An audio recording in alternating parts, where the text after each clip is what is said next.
তাদের একটা বড় সফলতা ছিল, গত রমজানে তারা দ্রব্যমূল্য নিয়ন্ত্রণে রেখেছিল। এমনকি দ্রব্যমূল্য রমজানের আগে যা ছিল, রমজানের জন্য এটা একটা চ্যালেঞ্জ। এই রমজানে দ্রব্যমূল্য কেমন হয় এটা আমরা দেখতে চাই। আইন শৃঙ্খলা পরিস্থিতিও গত রমজানে তুলনামূলক ভালো ছিল। এবং করিয়ে দিচ্ছি, অঙ্গীকার বাস্তবায়ন করুন, নতুন পথে হাঁটবেন না। অন্যদের প্রয়োজনায়, বাইরের প্রয়োজনায় আপনারা জনগণের বিপক্ষে চলে যাবেন না।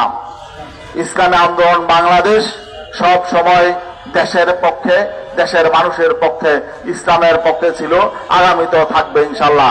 আমরা গঠনমূলক রাজনীতি করছি, আগামী দিনেও আমরা গঠনমূলক রাজনীতি করব ইনশাল্লাহ।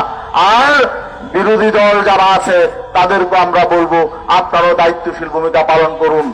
অযথা দেশে যাতে কোনো সংকট তৈরি না হয়, এই জন্য অযথা কোনো সংকট তৈরি করবেন না।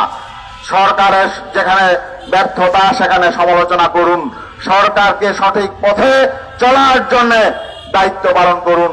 মিডিয়া কর্মীদেরও দায়িত্ব আছে, সরকারের শুধু প্রশংসা করলে চলবে না, তাদের ব্যর্থতাগুলো তুলে ধরুন, তাদের অঙ্গীকারগুলো স্মরণ করিয়ে দিন, যাতে তারা সঠিক পথে চলতে পারে।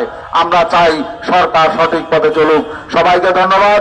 আমরা রমজানের পবিত্রতা রক্ষার দাবিতে আমরা আজকে এখানে মিছিল করছি তা না, জনগণের পাশে থাকবো ইনশাল্লাহ, জনগণের সুখে দুঃখে আমরা থাকবো ইনশাল্লাহ। এবং ইসলামী আন্দোলন বাংলাদেশ জনগণের শক্তিতে রাজনীতি করে, আমরা সেভাবে আমরা জনগণকে সাথে নিয়ে চলবো। আসসালামু আলাইকুম রহমতুল্লাহ।